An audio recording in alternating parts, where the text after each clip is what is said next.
وہ آیا تو اس کے نہا خانہ دل میں یقین اور تشکیک کے درمیان جنگ برپا تھی۔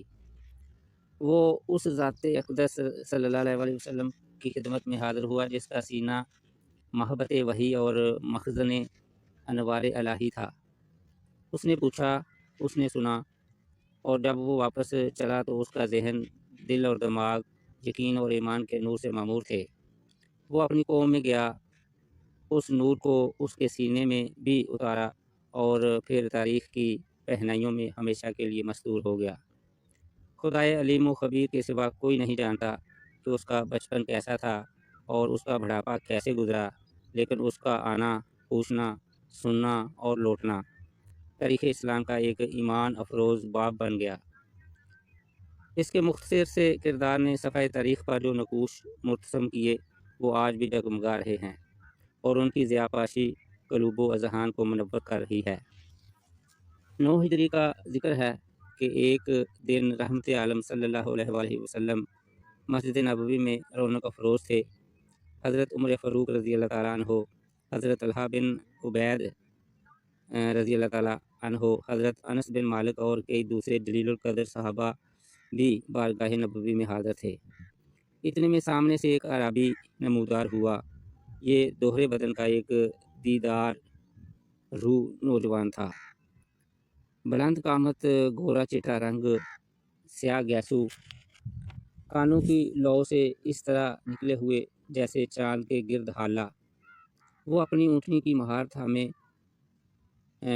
بدویانہ انداز میں رواں دواں مسجد کے اندر گھس آیا، اونٹنی کو ایک کونے میں بٹھایا اور پھر حضور صلی اللہ علیہ وآلہ وسلم کی مجلس مبارک کے قریب پہنچ کر بلند آواز سے پوچھا، آپ حضرات میں ابن عبد المطلب کون ہیں؟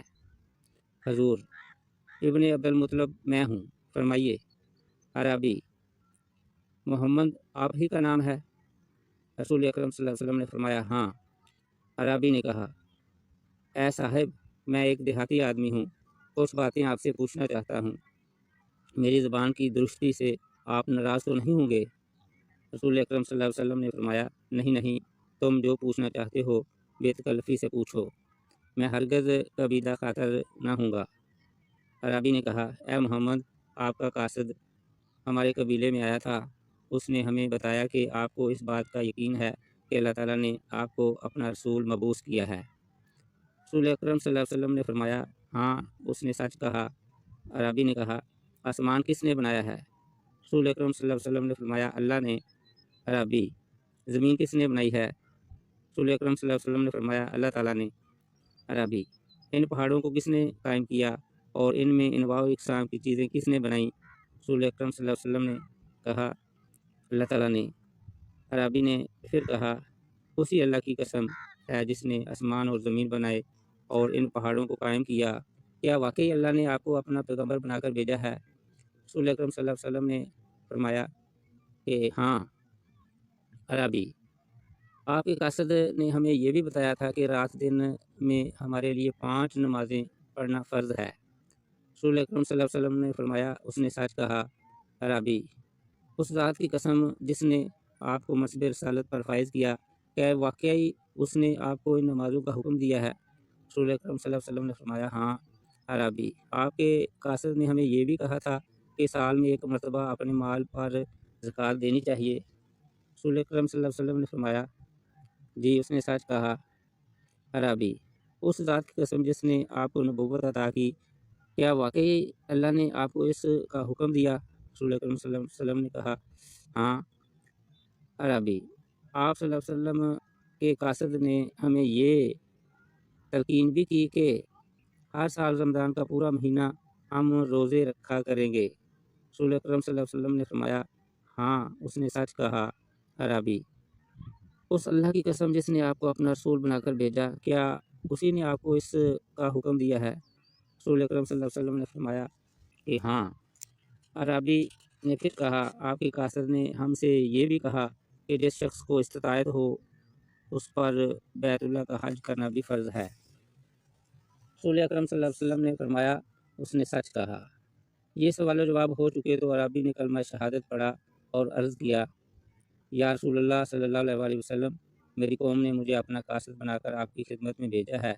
میرا نام زمام بن سالبہ ہے اور میں بنو سعد بن بکر کا بھائی ہوں۔ اس ذات برحق کی قسم جس نے آپ کو سچا نبی بنایا ہے، جو باتیں آپ نے ارشاد فرمائی ہیں میں ان میں نہ کمی کروں گا اور نہ زیادتی۔ یہ کہہ کر انہوں نے نہایت ادب سے سلام کیا اور اپنے وطن کی طرف چل دیے۔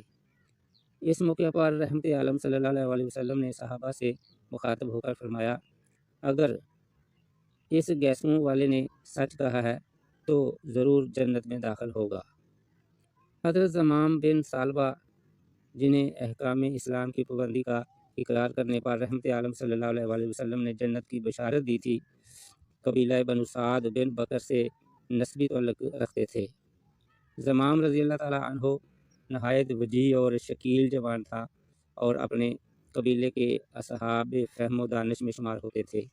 بعض روایتوں میں ہے کہ وہ بنو سعد کے رؤسا میں سے تھے۔ ان کی زندگی کے ابتدائی حالات کا پتہ نہیں چلتا، البتہ حافظ ابن حجر نے اصحابہ میں لکھا ہے کہ زمام رضی اللہ تعالیٰ عنہ ایک سلیم الفطرت آدمی تھے، اور جس زمانے میں سارا عرب طرح طرح کی اخلاقی برائیوں میں مبتلا تھا، وہ اس وقت بھی ان برائیوں سے ہمیشہ مجتنب رہے۔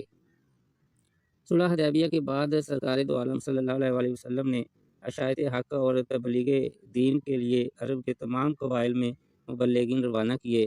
حضور صلی اللہ علیہ وسلم کے داعی بنو سعد میں بھی پہنچے اور ان لوگوں کو اسلام کی دعوت دی۔ اہل قبیلہ نے اس سلسلہ میں رسول اکرم صلی اللہ علیہ وسلم سے براہ راست گفتگو کرنا مناسب سمجھا اور اس مقصد کے لیے زمام بن سالبہ کو اپنا نمائندہ منتخب کر کے مدینے روانہ کیا۔ امام بخاری رحمۃ اللہ علیہ کا قیاس یہ ہے کہ زمام حضور صلی اللہ علیہ وسلم کی خدمت میں حاضر ہونے سے پہلے ہی مشرب اسلام ہو چکے تھے، لیکن علامہ قرطبی اور بعض دوسرے علماء نے یہ خیال ظاہر کیا ہے کہ وہ حضور صلی اللہ علیہ وسلم سے بالمشافہ گفتگو کے بعد دائرہ اسلام میں داخل ہوئے۔ دونوں قسم کی روایتوں میں اس طرح تطبیق ہو سکتی ہے کہ وہ اسلام سے متاثر تو پہلے ہی ہو چکے تھے، البتہ عملی طور پر انہوں نے اسلام حضور صلی اللہ علیہ وسلم کی خدمت میں حاضر ہو کر ہی قبول کیا۔ زمام رضی اللہ تعالیٰ عنہ جس انداز سے بارگاہ رسالت میں حاضر ہوئے اور انہوں نے جس بے باکی سے گفتگو کی، وہ ان کی بدویانہ طرز زندگی کا بھرپور اظہار تھا۔ حضور صلی اللہ علیہ وسلم اور ان کے مابین جو مکالمہ ہوا، ارباب سیر نے اسے تواتر کے ساتھ نقل کیا ہے۔ اس میں شک نہیں کہ بعض روایتوں کے الفاظ میں قدر اختلاف ہے، لیکن ان سب کا مفہوم ایک ہی ہے۔ البتہ کچھ روایتوں میں یہ اضافہ ضرور ہے کہ حضور صلی اللہ علیہ وسلم نے زمام رضی اللہ تعالیٰ عنہ کو احکام شریعت کے علاوہ امر و نواہی کی تعلیم بھی دی۔ نجدی قبائل ٹھیٹ، فصیح و بلیغ عربی زبان بولنے میں منفرد و حیثیت کے حامل تھے۔ زمام رضی اللہ تعالیٰ عنہ نجد ہی کے ایک قبیلہ کے فرزند تھے، اس لیے ان کے بدویانہ طرز گفتگو میں بھی ایک خاص شان تھی۔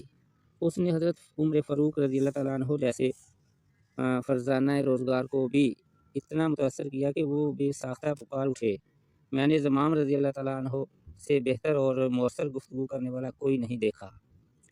حافظ ابن حجر کا بیان ہے کہ خود دانائے کونین صلی اللہ علیہ وسلم نے ایک مرتبہ اسی موقع پر یا کسی دوسرے موقع پر حضرت زمام رضی اللہ تعالیٰ عنہ کے متعلق ارشاد فرمایا، زمام عقل مند آدمی ہیں۔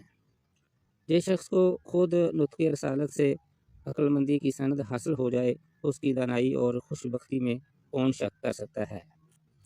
حضرت زمام رضی اللہ تعالیٰ عنہ بارگاہ نبوت سے رخصت ہو کر اپنے قبیلے میں پہنچے تو تمام اہل قبیلہ جو بڑے اشتیاق سے زمام رضی اللہ تعالیٰ عنہ کی واپسی کا انتظار کر رہے تھے، ان کے گرد جمع ہو گئے اور پوچھا، کہیے مدینہ میں کیا دیکھا اور محمد سے کیا گفتگو ہوئی؟ اس وقت حضرت زمام رضی اللہ تعالیٰ عنہ کے منہ سے بے ساختہ یہ الفاظ نکلے، بیست اللات والعزہ، یعنی لات اور عزہ ذلیل و خوار ہیں، یا لات اور عزہ کا برا ہو۔ بتوں کی شان میں یہ الفاظ سن کر بنو سعد لرز اٹھے۔ ایسے الفاظ منہ سے نکالنا ان کے نزدیک تباہی اور بربادی کو دعوت دینے کے مترادف تھا۔ سب لوگ بیک زبان پکار اٹھے، زمام اپنی زبان بند کرو، معزز لات اور عزہ کی توہین تمہیں کہیں جذام، برس یا خلل دماغ میں مبتلا نہ کر دے، فوراً توبہ کرو ورنہ اپنے ساتھ ہمیں بھی لے ڈوبو گے۔ زمام رضی اللہ تعالیٰ عنہ نشۂ توحید سے سرشار تھے، بڑی دردمندی اور اخلاص کے ساتھ ان سے یوں خطاب کیا: اے میری قوم، کان کھول کر سن لو، لات اور عزا محض پتھر ہیں، نہ کسی کو نفع پہنچا سکتے ہیں اور نہ ضرر۔ افسوس ہے تم پر کہ تم نے ان پتھروں کو معبود بنا لیا ہے۔ عبادت کے لائق صرف اللہ تعالیٰ کی ذات واحد ہے۔ اسی نے محمد صلی اللہ علیہ وسلم کو اپنا سچا رسول بنا کر بھیجا ہے اور ان پر اپنی کتاب نازل کی ہے جو ہدایت اور فلاح خیر کا سر چشمہ ہے۔ اس کتاب پر عمل کر کے تم ظلمت اور گمراہی کی دلدل سے نکل آؤ گے جس میں تم گلے گلے تک دنس گئے ہو۔